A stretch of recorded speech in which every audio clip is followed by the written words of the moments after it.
What happens when the Bible, a book meant to unite, is used to divide? Meet Charlie Kirk. He's the founder of Turning Point USA, a conservative activist and a rising cultural warrior. At first glance, it seems paradoxical.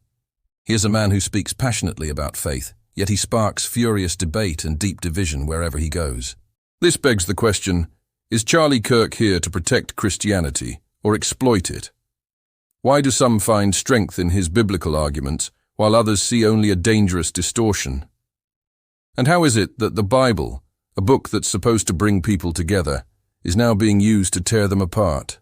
Stick with me as we unravel the story of Charlie Kirk, the conservative activist who's taking America to church and dividing the congregation. Genuinely curious to understand someone. Let's start with their childhood. Charlie Kirk, born and raised in the suburbs of Illinois, had a typical American upbringing. But there was one significant difference. His parents ensured that the Bible wasn't just a book in the house, it was a part of their daily lives.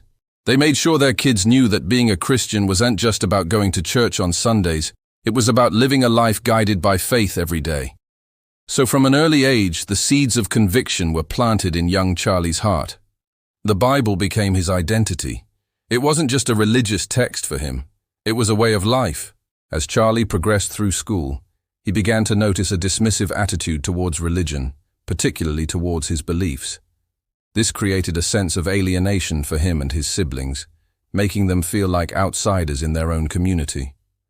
The sting of being ignored or ridiculed for his faith only strengthened Charlie's resolve. It fueled his desire to one day be able to speak for those who felt they didn't have a voice. Little did everyone know that the boy who carried a Bible into class would soon carry it onto the battlefield of culture. At just 18, Charlie founded Turning Point USA, a group that would become a launching pad for his ultra-conservative career. But what made Charlie different from other young activists was his unique brand of politics mixed with faith-driven rhetoric. In the beginning, his speeches attracted attention because he masterfully wove together patriotism with biblical references. He spoke to a generation of young conservatives who were hungry for strong voices that aligned with their faith and their political views. Through social media and appearances on Fox News, Charlie Kirk became a national voice for a new kind of conservatism.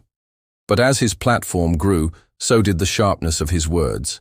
He started using the Bible as a tool to create an us versus them mentality, whether it was immigration, race, sexuality, or nationalism. He painted vivid pictures of a nation under siege, a nation that needed to return to its biblical roots to survive.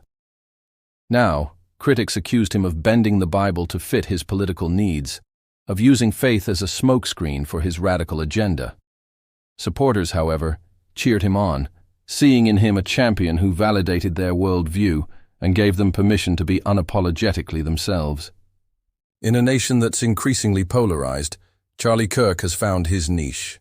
He's the leader of a new breed of conservative warriors who aren't afraid to use any means necessary to push their agenda forward. And at the center of his arsenal is the Bible, a book that's become a battleground in the culture war. Sermons in churches across the country became political rallies echoing Kirk's divisive rhetoric. Christians found themselves split. Some hailed him as a prophet, while others denounced him as a false teacher. In the end, it's hard to argue with the impact he's had. Charlie Kirk has mobilized a generation of young conservatives and energized a segment of the population that feels left behind. But as America tears itself apart, one has to wonder, is this the legacy Charlie Kirk wanted to leave behind? The Bible, a book meant to heal and inspire, has become a weapon in his arsenal. It's a sad commentary on the state of our nation and the lengths to which we'll go to win the hearts and minds of the people. So I ask you, is Charlie Kirk a hero to his supporters or a villain to those who see through his divisive tactics? If the Bible can be turned into a weapon, what does that say about the future of faith in America? Let me know your thoughts in the comments. Thank you for watching.